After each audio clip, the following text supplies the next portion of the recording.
La pandemia me fue como cambiando el switch poco a poco, en la medida en que iba pasando los meses y uno iba entendiendo que esto tiraba para largo y no iban a ser solamente 2 o 3 meses como se pensaba al principio. Yo tenía de hecho planes de mudanza al extranjero en abril y a fines de marzo cerraron las fronteras y todos los planes se fueron al suelo y tuvimos que como familia postergar todo. Significó que tuve que buscar un lugar provisorio para vivir, mudarme en pandemia y esperar que las cosas se fuesen normalizando, esperando que todo avanzara hacia un futuro más luminoso. Ha tomado mucho más tiempo de lo que yo esperaba.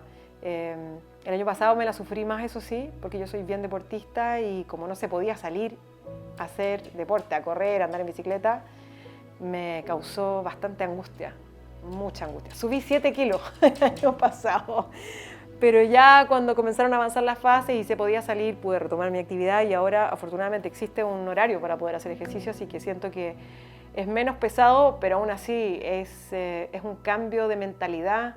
El mundo está diferente y hay que repensar muchas cosas en la vida de uno y en lo que uno quiere para el futuro también y lo que uno puede hacer para cambiar el mundo. No quiero sonar idealista, pero me lo he tomado muy en serio esta vez. Creo que no es solo una pandemia, es un cambio en la humanidad. Y bueno, de alguna forma hay que hacer algo para aportar.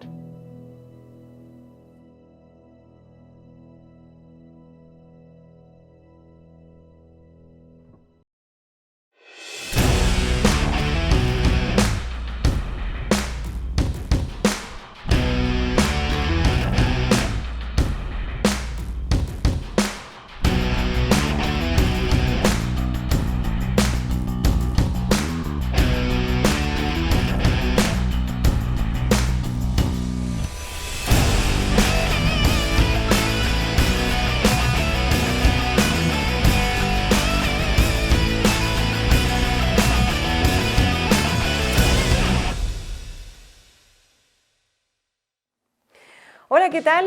Les doy la bienvenida a esta masterclass organizada por Mega Labs y es muy importante poder también extender un saludo a todos ustedes médicos, TENS, kinesiólogos, enfermeras, técnicos de laboratorio, quienes la verdad se están esforzando muchísimo en este periodo de pandemia. Hoy vamos a hablar de un tema muy interesante y que me apasiona muchísimo y es acerca del rock. ¿Ha muerto el rock?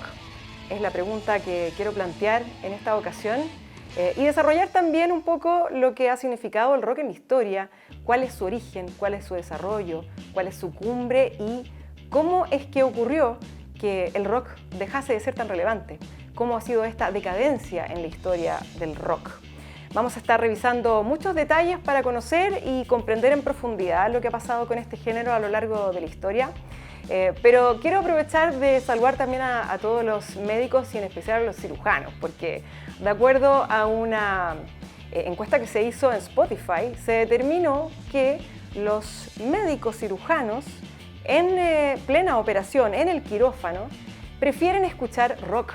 En un 49% de las preferencias estaba este género musical, así como también se escuchan otros, pero predominantemente el rock. Incluso un 89% de los médicos cirujanos determinaron que escuchan playlist y que eso básicamente está siempre cargado de música rock. Estamos hablando de Eric Clapton, artistas como Janis Joplin o incluso algunos otros importantes rockeros como Scorpions, por ejemplo. Es un estudio bien entretenido porque da cuenta de que es una música que nos acompaña y en el caso particular de los médicos declaran que prefieren escuchar este tipo de música porque les relaja, que es básicamente lo que uno requiere, ¿no?, en una situación como esa. Y la música sin duda que acompaña y el rock nos acompaña en el día a día a muchos, por lo menos en mi caso es así. Y para diferentes circunstancias, en algunos casos para concentrarse, en otros casos para relajarse, en otros casos para tener quizás algún tipo de estímulo cuando uno hace deporte, por ejemplo, ¿por qué no? Y en otros casos también podemos ver cómo la música es una señal de algo en un ser humano, como por ejemplo podría eventualmente determinar la inteligencia. Al menos así lo determina una información que fue revelada por la Universidad de Warwick y que dio cuenta en una conferencia de psicología en Nueva York de cómo los jóvenes entre 11 y 18 años que prefieren escuchar rock tienen mejores calificaciones. Y que en el fondo refleja que son chicos más inteligentes. Es un dato que puede ser bien entretenido también para quienes tengan hijos en esas edades. Si uno se da cuenta de que escuchan, por ejemplo, rock progresivo, puede ser una señal de que tengan quizás un futuro brillante. Como sea, el rock nos acompaña y tiene diferentes estilos, subgéneros, y ha estado presente, me imagino, en la vida de la mayoría de cada uno de ustedes. ¿Por qué se está cuestionando la vida del rock? ¿Por qué se habla de que el rock podría estar en vías de extinción? Bueno, hay varios factores que uno podría tomar en cuenta para evaluar esta situación. En primer lugar, por ejemplo, si uno mira las listas del Billboard, que son básicamente la referencia más directa de del éxito que puede tener una canción o que puede llegar a tener un artista, y que es básicamente elaborada en base a una nomenclatura que determina la cantidad de reproducciones que tiene en radio, la cantidad de ventas. Es una fórmula matemática que se ha utilizado en Billboard durante muchísimos años y que últimamente además ha sumado la nomenclatura de las descargas digitales y de la música por streaming, así que hoy en día es todavía más compleja. En las listas de Billboard hemos visto que hay cada vez menos artistas de rock que están encabezando estas listas. Y por lo tanto, bueno, uno podría pensar, ¿qué está pasando, no? ¿Por qué la gente ya no prefiere tanto, por lo menos en términos masivos, el rock como género? Luego tenemos también otro elemento que sería interesante de analizar, y es cuando pensamos en el principal sonido del rock, que es muchas veces la guitarra. En general, digamos, podemos decir que la guitarra es el instrumento principal, ¿no? Bueno, sí, la batería, el bajo también, por supuesto, pero la guitarra es como el protagonista. La venta de guitarras durante los últimos años y décadas ha ido bajando considerablemente, tanto así que incluso la marca Gibson en el 2018 se declaró en quiebra. Pocos meses después se hizo una reinyección económica para que la marca pudiese recobrar vuelo y bueno, ha ocurrido ahora en la pandemia, que esto es una paradoja también, que han vuelto a vender muchas guitarras, mucho más que antes. Ha repuntado la venta de este instrumento. Eso es súper interesante porque, bueno, tiene que ver con que en estos periodos difíciles también nuestro comportamiento humano y nuestras conductas van cambiando. Interesante ese factor también, el de la guitarra, ¿no? Que por lo menos hasta antes de la pandemia había disminuido, no ha repuntado tanto como quizás se hubiese esperado, pero algo ha pasado por lo menos en esa materia. Luego tenemos también declaraciones que se han escuchado de diferentes músicos a lo largo de la historia.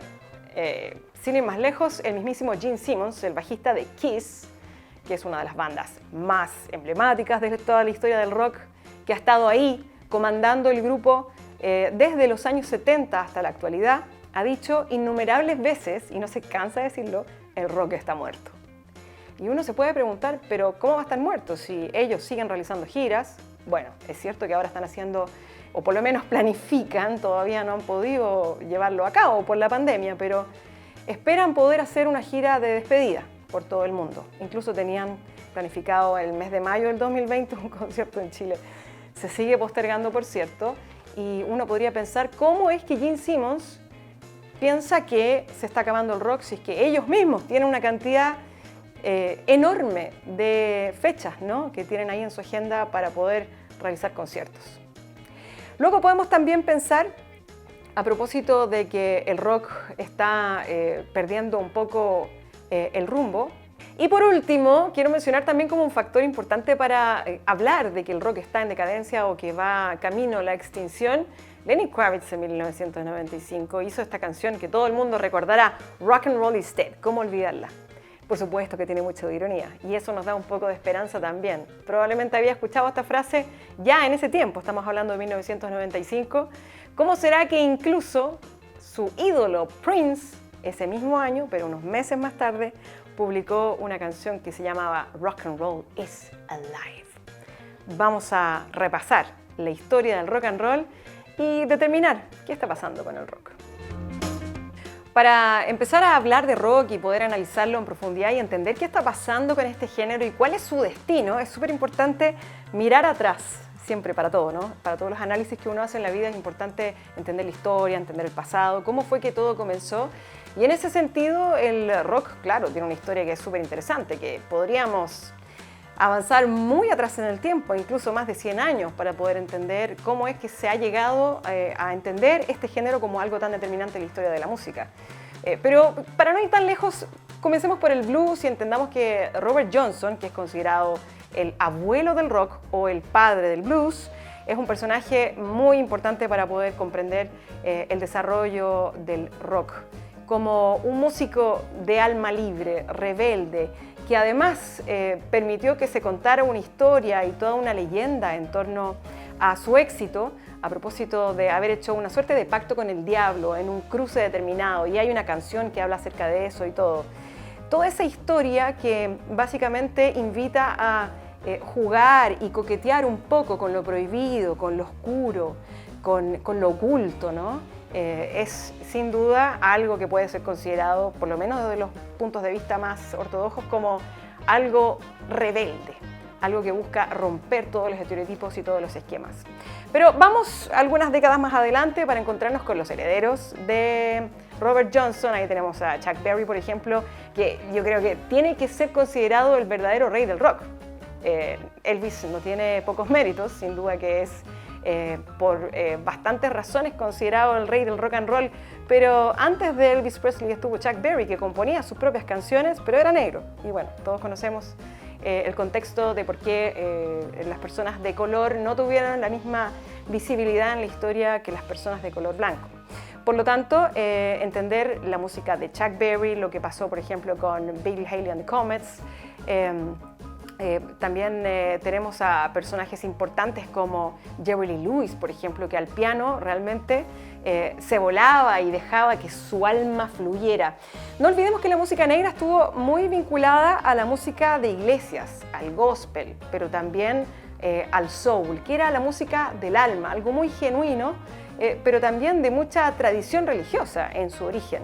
Y poco a poco, la música que lograba, ¿no?, esta soltura de cuerpo, para la que son muy buenos los negros en general, tienen un ritmo en el cuerpo que yo creo que todos envidiamos bastante, se fue contagiando hacia otros grupos que fueron descubriendo que ahí había un gran potencial. Y bueno, poco a poco aparecieron los disidentes que se fueron separando de esta música más cercana a las iglesias y de los grandes coros y todo aquello, y comenzó a aparecer el concepto del R&B primero y luego el rock and roll, que de hecho fue acuñado por un DJ de radio llamado Alan Freed, que en 1951 comenzó a usar este término para hablar acerca de este estilo que hacía rockear y hacía mover el cuerpo sobre el escenario con una soltura pocas veces vista y que cada vez incitaba más a la libertad, y que por otro lado también jugueteaba mucho con la sexualidad y con la sensualidad, sin duda. Y luego tenemos, bueno, a los clásicos que llegaron poco tiempo después. Hablamos de los Beatles, hablamos de los Rolling Stones, las bandas que pusieron las verdaderas piedras fundacionales al rock como lo conocemos hoy. Porque el rock and roll, poco a poco, se fue dejando atrás el apellido y quedó simplemente el término rock como algo a qué referirse cuando uno hablaba de estos grupos que generaban muchas cosas en el público. Generaban histeria, ¿no? Sobre todo cuando hablamos de los Beatles, la locura que eso provocaba en el público, que ellos provocaban, digamos, con su encanto, sin duda, pero también con ese coqueteo bien evidente, sin duda, que generaba una reacción en el público que además era histeria colectiva. Y bueno, hemos visto muchos videos de cuando el público gritaba tan fuerte que ni siquiera se lograba escuchar lo que cantaban los músicos. Incluso ellos mismos, los Beatles, contaron en más de una oportunidad cómo tenían que mirarse y hacer como ese contacto visual para saber que estaban en la misma parte de la canción, porque básicamente no se escuchaban. Entonces había un tema súper interesante ahí.